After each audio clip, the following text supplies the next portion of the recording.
Welcome to another episode of the Champion Chronicles, Cromwell High School's podcast highlighting elite student athletes from the home of the champions.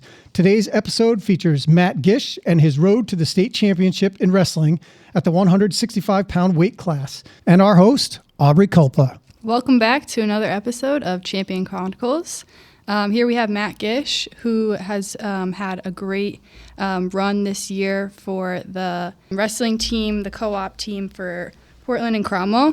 Congratulations on winning the state championship for your weight class. Can you take us back to that moment and describe how it felt to achieve such a significant victory? Thank you. And it was kind of surreal, and it's something I've dreamed about since I was a little boy. When I won the match, I bursted out in tears, and I was just overjoyed with knowing that all my hard work and everything I put forth wrestling, it all went towards this. Yeah, those moments are what athletes work for and drive for. How long have you been in wrestling? I started wrestling from a very young age. I started wrestling at third grade when I was little. I never took it very serious, and it wasn't until really my freshman year of high school where I started taking wrestling very serious. Okay, awesome. So wrestling isn't like a super popular sport, so what motivated you to pursue wrestling, and how did you stay committed to it throughout your high school career? Originally, I started out with football, starting that in first grade or whatever, and then it was actually my mom who pushed me towards wrestling. She was a bookkeeper for wrestling matches, and my uncle, her brother, wrestled in New York and was like a 2-time state champ there. And so she wanted me to kind of follow him, and just thought I would be good at it, and then I guess I was. So it sounds like it runs in the family. That's awesome. Do you feel like supported through your family and like your peers to pursue this dream? Yeah, of course. My mom's always there for me. She takes me everywhere. Travel all up and down the East Coast every summer. And then she just always supported me, not just like with money and just traveling and stuff, like mentally making sure I'm okay, getting the right food and stuff. She's the best. That's awesome. So you mentioned the summer. Do you do like a club in the summertime? Yeah, so I bounce around from club to club. There's no really one place I stay, but I do wrestle all year round. Even during the football season, we'll play games Friday night. Then Saturday morning, I'm at a wrestling tournament. Oh my gosh, yeah. That's insane. Wow. So the next question I have is, reflecting on your wrestling journey, what do you believe were the most valuable lessons that you learned that contributed to your success? The most valuable lesson I've probably ever learned is that it's never enough. Every day in the wrestling room, I just try to make it a good environment for myself, surrounding myself with the right partners, and pushing myself to be the absolute best, whether that's pushing myself to exhaustion in whatever we do, but just making sure I'm the next step ahead of all the other competition, of course. Wow, that's amazing. Can you walk us through your training regimen leading up to the state championship, and what aspects of your training do you believe were the most effective in preparing for your success? In wrestling, it's not only a battle of physical strength, but it takes an endurance and even mental stuff. Leading up to my match and the week before, I was preparing a lot mentally. I work a lot of meditation and praying. Do you really? Yes, I do. How do you meditate?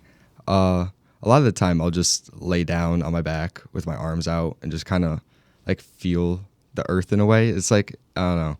It's hard to explain. No, that's incredible. I meditate too. I use the Calm app, and it's like life-changing. Wow, I did not know that about you. That's awesome. So wrestling seems to take a ton of like mental strength. Do you owe a lot of your success to your mental capacity and like your mental ability? Definitely. But then I also owe a lot of my downfalls to my mental capacity.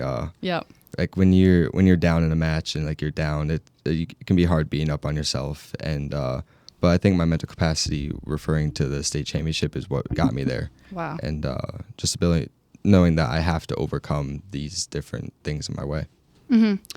So speaking on that, what were some of the obstacles and setbacks that you had to overcome? Some of the obstacles I had to overcome, wrestling isn't the most clean sport. It's a lot of skin conditions and stuff. I got diagnosed with ringworm and impetigo up from my wrist to my shoulder on both arms. Wow.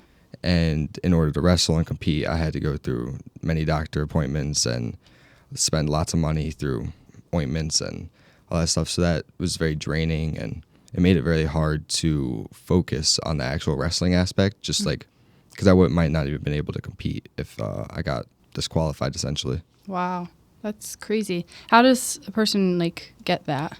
Is it just like genetic? Well, like these skin conditions, wrestlers are most of the time classify them as like weird kids. They're dirty. They're but like it's down to like taking showers and stuff. Not saying I don't take showers, but it's just really unfortunate because like most of the time I'll do like 2-a-day practices, so I'll go from one practice to the next. That 30-40 minutes in between practices driving is the sweat just stays on you. It sucks. Okay. Yeah. Dried sweat is Yeah. not fun. So wrestling requires a unique combination of technique, strategy, and strength. How do you approach your matches tactically, and how do you adapt your strategy based on your opponent's strengths and weaknesses? So wrestling's mostly all online now. The brackets and stuff, it's all online. So there's a lot of videos for matches. Not usually the lower level matches, but like states and stuff.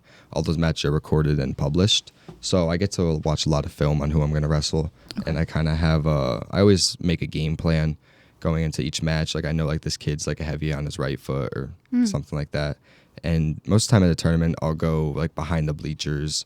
I'll find like an isolated corner. I'll just kind of bring a chair, just sit down there by myself, isolate myself, and kind of just make myself lonesome and just think about wrestling and only wrestling. Yeah. Wow. Seems like there's a ton of behind the scenes stuff, like preparation, the film, the going and watching these people. When you're in those matches, do you think about those previous preparations, like, or does it just become instinct? For me, a lot of the time, I have a blank mind and I just don't think about anything. It's all I just rely on my preparation and my training. And like, I mean, you're drilling, 500 moves a day again and again and again. Like, I know how to do it. And yeah. It's nothing I have to think about. So it's just you get in there, you do your job with confidence. Right. Okay. So balancing academics and athletics can be demanding for high school athletes. How did you manage your time effectively to excel both in the classroom and on the wrestling mat? Inside of school, I make sure I always have a study hall because no study hall, it's rough because get home after practice and have to do so much work. It's draining. Yeah. And so with study hall, it really helps. And I usually will like change my schedule to around study halls and make sure I always have time to focus on school as well. And taking AP classes and stuff, it's definitely no small task. Yeah. Student athlete at its best.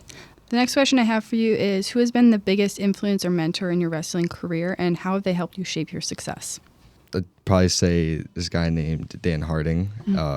He's actually my coach since third grade. He coached me in youth wrestling, and then when I went to high school, he followed me to high school and started coaching there. And he's basically taught me literally everything I know. That's awesome. He wrestled D3 at Cortland, Southern New York. So he's well accoladed himself, coming from a few state championships in Long Island. But he's taught me everything. He's taught me the mental game, the nutrition that goes into it, and all that stuff. All my success goes to him. So you spoke about his accolades. What do you dream to do after high school, and like what have you wanted to do like with your success? After high school, I do hope to wrestle in college, and not just at college, but eventually pursuing the maybe even the Olympic scene, representing the USA. That's I think a lot of kids' dreams, but there's a good possibility I do wrestle in college, and in college I would like to win NCAA championship, get up there with the greats. Yeah. That's awesome. Shoot for the stars. I mean, all athletes want to achieve the best, but it takes a lot to get there, and you seem like you have the right preparation tools to get there. So the last question I have for you is, reflecting on your wrestling journey, what do you believe are the most valuable lessons that you've learned and that have contributed to your success? The most valuable lesson is that all work matters, and like every day counts. Like I never would go into a practice. I mean, I go into practice drained, tired, waking up from naps sometimes. But I know that I got to stretch out, got to roll around a little bit, and wake up because every practice matters. Those 2 hours, hour and a half that you're in there drilling, you got to make it worth it, and you just got to push yourself to your limits. Absolutely. Matt Gish, thank you so much for coming on the Champion Chronicles podcast, and congratulations on winning your state championship. Thank you so much.